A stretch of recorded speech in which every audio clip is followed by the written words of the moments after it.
भारतीय भूगोल के अंतर्गत आज ये हमारा 6 चैप्टर है जो कि है वनस्पति वेजिटेशन। ये वीडियो आपकी विभिन्न परीक्षाओं के लिए इम्पोर्टेंट है, विभिन्न प्रतियोगी परीक्षाओं के लिए। तो ऐसे वीडियो पाने के लिए चैनल को सब्सक्राइब कर लें, वीडियो को लाइक करें और ज़्यादा से ज़्यादा शेयर करें, जिससे कि हमारा मनोबल बढ़े और हम आपके लिए ऐसे ही वीडियो लाते रहें। तो चलिए शुरू करते हैं। पौधों, वृक्ष, झाड़ी, घास, बेल एवं लताएं की जातियों के समुच्चय से है जो एक निश्चित वातावरण में पाए जाते हैं। इसके अंतर्गत केवल उन्हीं को शामिल किया जाता है जो जंगली अवस्था में उगते और बढ़ते हैं। इसे अच्छत या वर्जिन वनस्पति भी कहते हैं।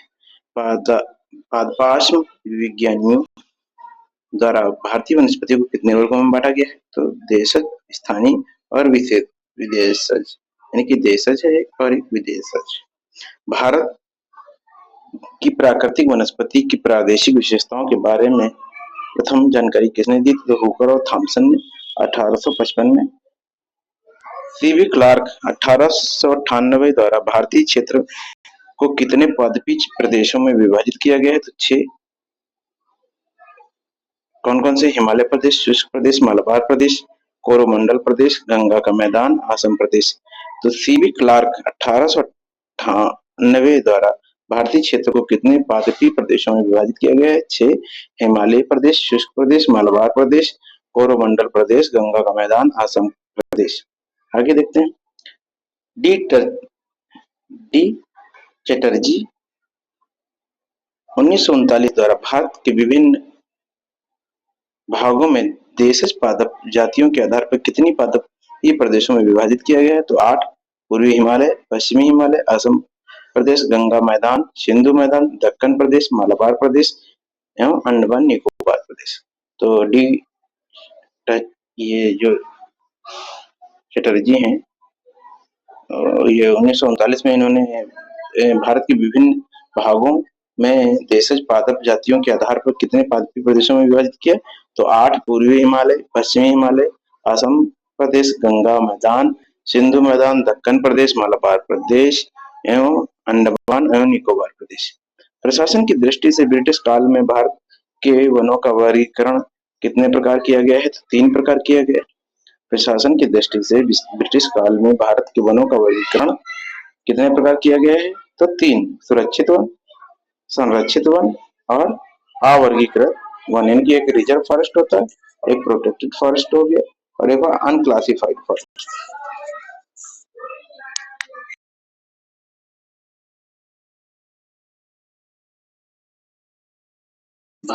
भारत देश में वनों को उनके स्वामित्व, प्रशासन एवं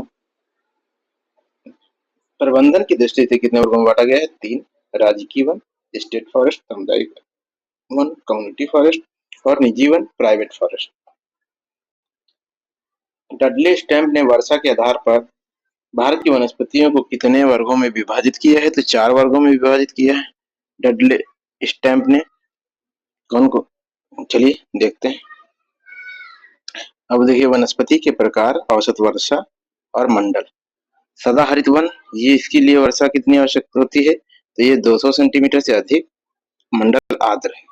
मानसून वन, ये 100 से 200 सेंटीमीटर उपाद्र है मंडल।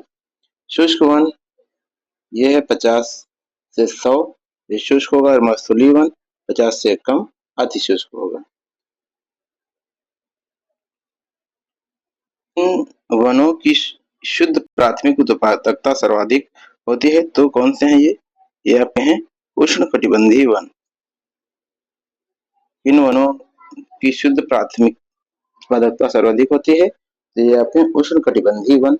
उष्णकटिबंधीय वन सदाबहार वन किस क्षेत्र में पाए जाते हैं? तो पश्चिमी घाट, पश्चिमी ढाल पर, केरल, कर्नाटक, उत्तर पूर्वी क्षेत्र की पहाड़ियां, अंडमान निकोबार द्वीप समूह। उष्णकटिबंधीय सदाबहार वन किस क्षेत्र में पाए जाते हैं? तो पश्चिमी घाट के पश्चिमी ढाल पर, केरल, कर्नाटक, उत्तर पूर्वी क्षेत्र की पहाड़ियां, अंडमान निकोबार द्वीप समूह। इस प्रकार के वन की लकड़ियां कठोर और कम वाणिज्यिक महत्व की होती हैं, तो उष्णकटिबंधीय सदाबहार वन। इस प्रकार के वनों की लकड़ियां कठोर और कम वाणिज्यिक महत्व की होती हैं, तो उष्णकटिबंधीय सदाबहार वन की। आगे देखते हैं। अर्ध सदाबहार वन किस क्षेत्र में पाए जाते हैं? तो अंडमान निकोबार, सह्याद्री एवं मेघालय के पठार। अर्ध सदाबहार वन किस क्षेत्र में पाए जाते हैं? अंडमान निकोबार, सह्याद्री एवं मेघालय पठार। वनस्पति प्रकार और देखिए वर्षा, औसत वार्षिक वर्षा और प्रमुख वृक्ष कौन कौन से? उष्ण कटिबंधीय सदाबहार वन। यहाँ से प्रश्न पूछे जाने की संभावना है कि कोई अगर जो आपको वृक्ष दे दिया गया और पूछा गया कि कोई इस प्रकार की वनस्पति का है, तो उष्ण कटिबंधीय सदाबहार वनस्पति, इसकी वर्षा कितनी होगी?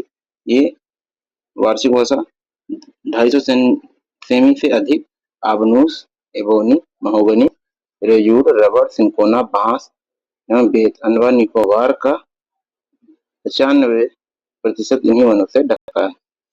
अब देखिए दूसरा है अर्ध सदाबहार वनस्पति, जो कि है 200 से 250 सेंटीमीटर तक। इसमें है साइडर, होलक और कैल। साइडर, होलर और कैल अर्ध सदाबहार वनस्पति है। आगे देखते हैं हम उष्ण कटिबंधीय आर्द्र पर्णपाती वन। ये 100 से 200 सेंटीमीटर तक होता है। सागवान, टीक, शाल, शीशम, चंदन, अर्जुन, शहतूत आदि। देखिए यहाँ पर अब देख रहे हैं कि जो अच्छी लकड़ी वाले जो होते हैं तो ये इसमें ही आते हैं उष्ण कटिबंधीय आर्द्र पर्णपाती वन वनस्पति में। कौन है इसमें? सागवान है, टीक है, शाल है, शीशम है, चंदन, अर्जुन, शहतूत आदि। अब आते हैं शुष्क पर्णपाती वनस्पति या उष्ण कटिबंधीय सवाना। तो ये 70 से 100 सेंटीमीटर तक का तूंद, पलाश, अमलतास, बेल और खैर कौन कौन से होंगे? उष्ण कटिबंधीय उष्ण पर्णपाती वनस्पति या उष्ण कटिबंधीय सवाना। तो ये होगी तेंदु, पलाश, अमलतास, बेल और खैर। शुष्क कटीली वनस्पतियां 70 से कम होता है। नीम, खजूर, बबूल। उष्ण कटिबंधीय उष्ण कटीली वनस्पति ये 70 सेमी से कम, नीम, खजूर और बबूल। अब देखिए सवाना वनस्पति, ये कितना हो गया? ये आपकी होती है 40 से 60 सेंटीमीटर वर्षा। छोटे वृक्ष एवं घास के मैदान होते हैं। इसमें वृक्षस्थलीय वनस्पति में 50 सेमी से कम वर्षा होती है। अकासिया और नागफनी जैसे पेड़ यहाँ पर दिखाई देते हैं। आगे देखिए स्थानांतरित कृषि के कारण कौन सा वन सर्वाधिक प्रभावित हुआ है? तो अर्ध सदाबहार वन। स्थानांतरित कृषि जो होती है इसके इससे कौन सा प्रभावित होता है? कौन सा वन प्रभावित हुआ है? तो अर्ध सदाबहार वन। वाणिज्यिक महत्व की लकड़ियों किस वन में अधिक पाई जाती है? वही चीज अभी आपको हम पूछा था, ये इम्पोर्टेंट भी है। उष्ण कटिबंधीय आर्द्र पर्णपाती वन। वाणिज्यिक महत्व की लकड़ियां कहाँ पाई जा रही हैं? किस वन में पाई जा रही हैं? तो उष्ण कटिबंधीय आर्द्र पर्णपाती वन। कत्था बनाने हेतु किस लकड़ी का प्रयोग किया जाता है? तो खैर वृक्ष की लकड़ी का। कत्था बनाने हेतु किस वृक्ष की लकड़ी का प्रयोग होता है? तो खैर। इम्पोर्टेंट है ये। अगर देखिए भारत में किस प्रकार के वन सर्वाधिक बृहद क्षेत्र में पाए जाते हैं? तो उष्ण कटिबंधीय आर्द्र पर्णपाती वन ये भारत में सबसे ज्यादा पाए जाते हैं, क्योंकि वाणिज्यिक दृष्टि से भी महत्वपूर्ण है। वन के उत्पाद हैं तो उष्ण कटिबंधीय आर्द्र पर्णपाती वन। भोजपत्र वृक्ष कहाँ पाया जाता है? हिमालय क्षेत्र में। ये 4500 की ऊंचाई पर पाया जाता है भोजपत्र वृक्ष। पश्चिमी हिमालय की शीतोष्ण पेटी में किस वृक्ष की बहुलता है? तो ये देवदार।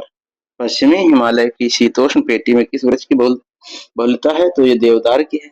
जंगल की आग तो आप जानते हैं ब्यूटीसिया मोनोस्पर्मा, है ना? तो ये इम्पोर्टेंट है, ये पूछा भी जाता है।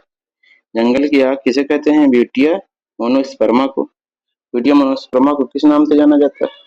तो ये ढाक और पलाश, जो कि आप जानते हैं कि ये उत्तर प्रदेश का राजकीय पुष्प है। ब्यूटिया मोनोस्पर्मा को किस नाम से जाना जाता है? ढाक और पलाश। इस पौधे में फूल नहीं होते तो फर्न में नहीं होते। सागौन वनों का अधिकतम विस्तार कहाँ पाया जाता है? मध्य प्रदेश में सागौन वन पाया जाता है। लीसा प्राप्त होता है कहाँ से? चीड़ के वृक्ष से लीसा प्राप्त होता है। लीसा का उपयोग किया जाता है विरोजा तथा तारपीन का तेल बनाया जाता है, जिसका उपयोग कागज उद्योग, साबुन तथा पेंट बनाने में होता है। लीसा का उपयोग किया जाता है विरोजा तथा तारपीन का तेल बनाया जाता है, जिसका उपयोग कागज उद्योग, साबुन और पेंट बनाने में होता है। सदाबहार वनों की विशेषताएं देख लेते हैं। क्या है? वृक्षों की बहुलता होती है, वन्य प्राणियों की अधिकता होती है, कठोर लकड़ी की औद्योगिक महत्व होता है, घने वन होते हैं, दलदली भूमि अतः सीमित दोहन होता है, महत्व सीमित है। उत्तराखंड में लीसा स्वरोजगार एवं ग्रामीण अर्थव्यवस्था का प्रमुख आधार है। उत्तराखंड में लीसा स्वरोजगार एवं ग्रामीण अर्थव्यवस्था का प्रमुख आधार है। सोलास वन कहाँ पाए जाते हैं? तो ये नीलगिरी, अन्नामलाई और पालनी पहाड़ियों पर पाए जाने वाले शीतोष्ण कटिबंधीय आर्द्र पर्वतीय वन क्षेत्र में। तो नीलगिरी, अन्नामलाई, ये कहाँ सो, सोलास वन कहाँ पाए जाते हैं? नीलगिरी, अन्नामलाई तथा पालनी पहाड़ियों पर पाए जाने वाले शीतोष्ण कटिबंधीय आर्द्र पर्वतीय वन क्षेत्र में।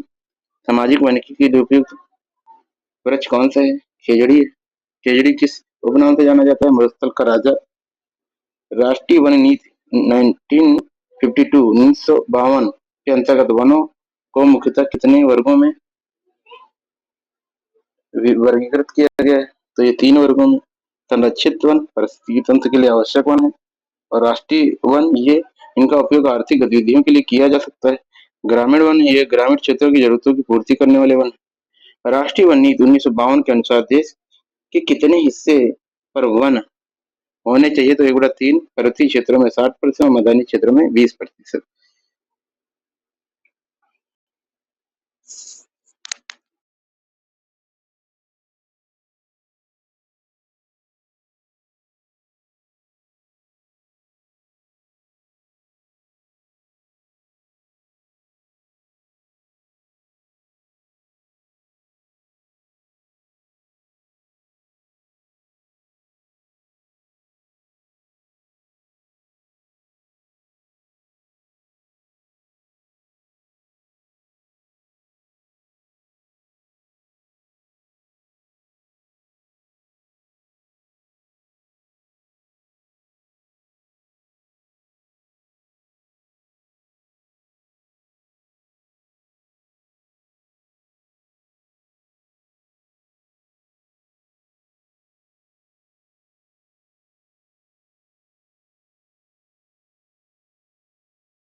अनुसंधान केंद्र देखिए, भारतीय वनस्पतिक सर्वेक्षण विभाग 1890 कोलकाता, भारतीय वनस्पतिक सर्वेक्षण विभाग 1890 कोलकाता, भारतीय प्राणी सर्वेक्षण विभाग 1916 कोलकाता, भारतीय प्राणी सर्वेक्षण विभाग 1916 कोलकाता, भारतीय वन सर्वेक्षण विभाग देहरादून, भारतीय वन प्रबंधन संस्थान भोपाल में है, इंदिरा गांधी राष्ट्रीय वन अकादमी देहरादून में है। तो देहरादून में आपका भारतीय वन सर्वेक्षण विभाग भी हो गया और इंदिरा गांधी राष्ट्रीय वन अकादमी भी हो गया, और भारतीय वन प्रबंधन संस्थान ये आपका भोपाल में। बाकी भारतीय वनस्पति सर्वेक्षण विभाग ये कोलकाता में, भारतीय प्राणी सर्वेक्षण विभाग ये कोलकाता में।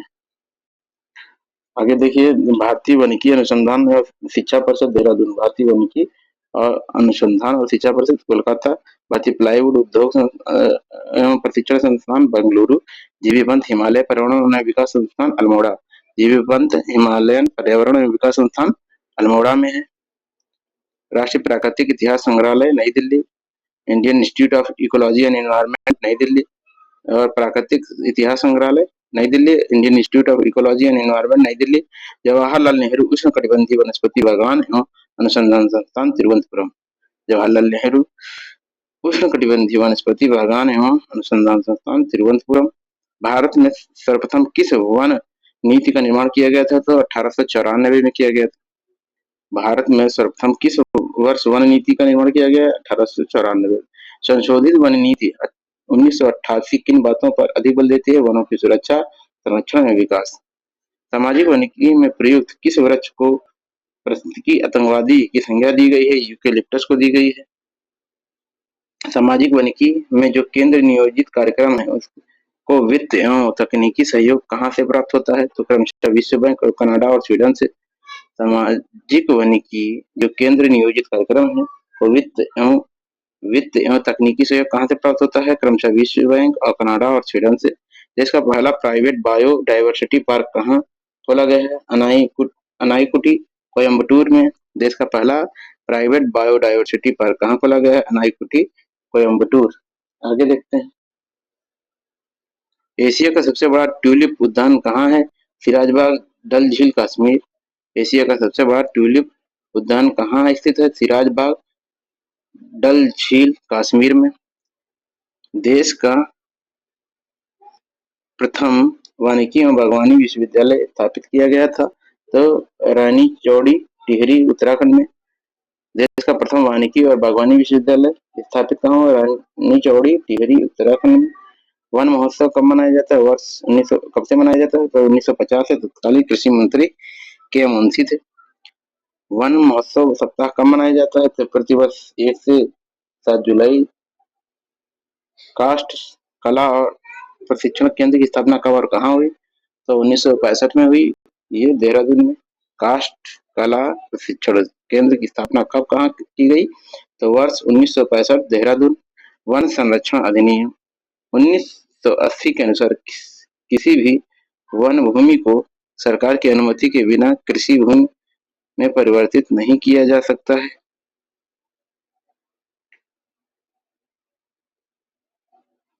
भारत के वन पर्वतीय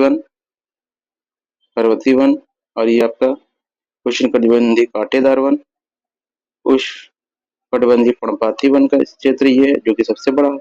उष्णकटिबंधीय सदाबहार वन ये आपका यहाँ यहाँ तो यहाँ से आप देख समझ सकते हैं। चलिए आगे देखते हैं।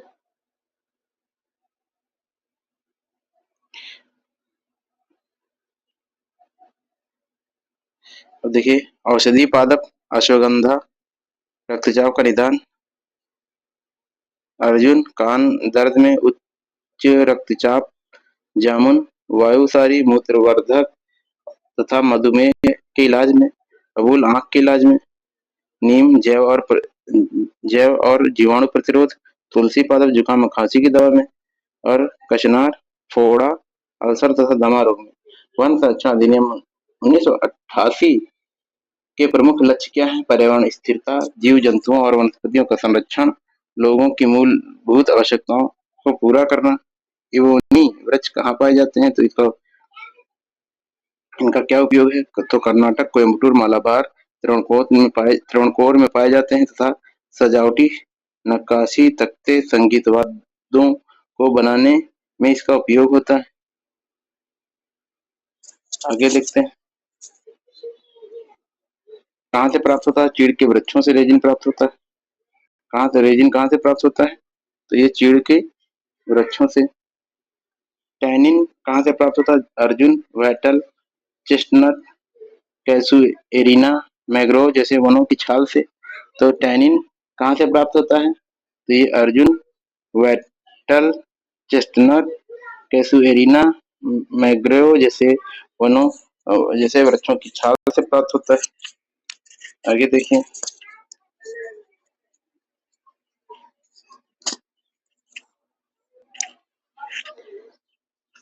टैनिन का उपयोग क्या होता है? चमड़े के शुद्धिकरण में होता है। टैनिन का उपयोग क्या कहाँ हो रहा है? चमड़े के शुद्धिकरण में। रोजवुड पश्चिमी घाट के ढालों पर मध्य प्रदेश, छत्तीसगढ़, उड़ीसा में उगता है। इसका उपयोग फर्नीचर, वाहन, पहिए, वैगन, फर्श आदि बनाने में किया जाता है। किसका उपयोग? रोजवुड का उपयोग किया जाता है। देखिए श्वेत सनोवर ये क्या है? ये 2200 से 3000 ऊंचाई पर पश्चिमी हिमालय के कश्मीर से झेलम तक के पूर्वी हिमालय में, चित्राल से नेपाल तक इसका उपयोग हल्की पेटियां, पैकिंग, दियासलाई, कागज की लुगदी, फर्श में तख्ताबंदी आदि में होता है।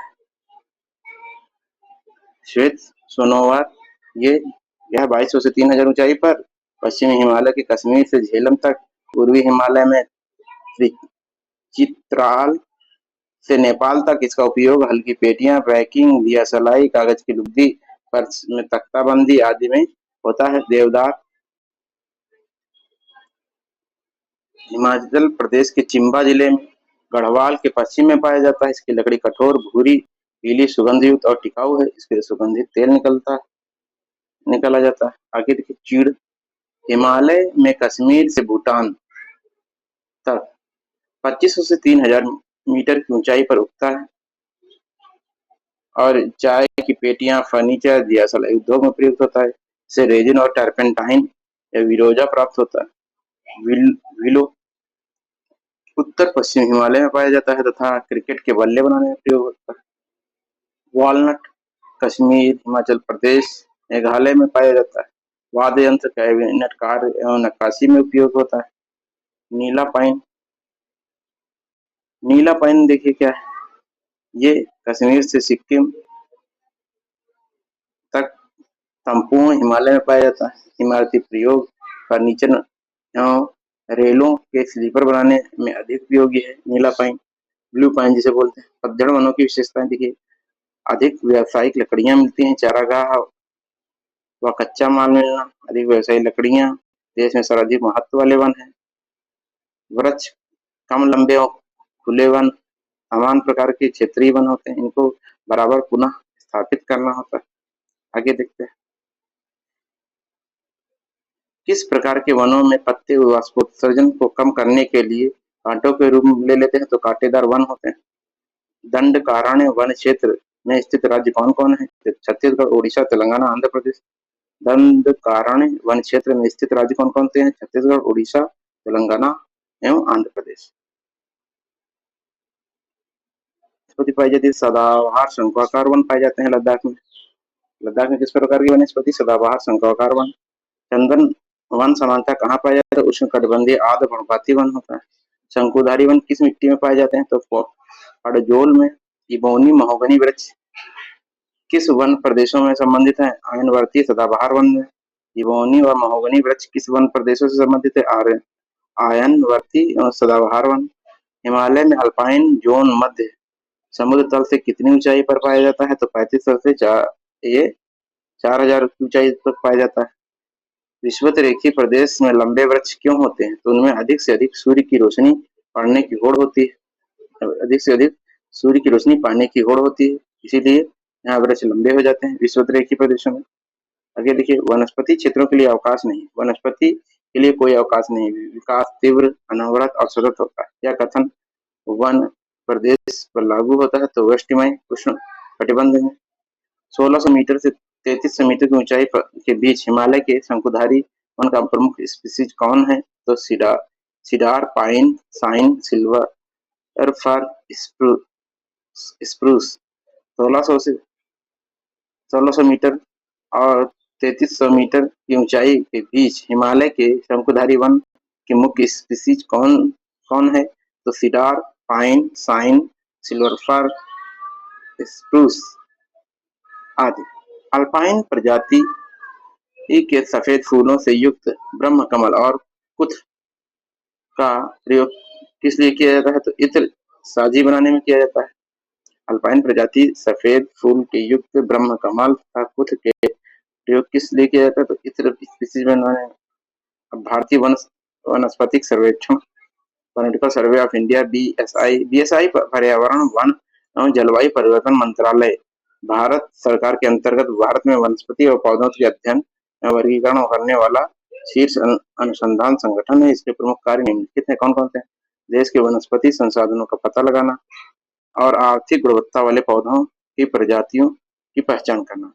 गंभीर रूप से संकटग्रस्त वनस्पतियों के हेतु बीएसआई रेड सूची जारी करता है और उनको संरक्षित करने का उपाय सुझाता है। आगे देखिए, वनस्पति बाग, संग्रहालय और हर्बेरियम का रखरखाव, पौधों के संबंधित परंपरागत ज्ञान का दस्तावेजी करना, पर्यावरण प्रभाव का आकलन करना। अब हम नेक्स्ट वीडियो में अपने पढ़ेंगे सामाजिक वानिकी, सोशल फॉरेस्ट्री। तो ऐसे वीडियो पाने के चैनल से जुड़े रहिए, वीडियो को ज़्यादा से ज़्यादा शेयर करिए, लाइक करिए। वीडियो देखने के लिए धन्यवाद।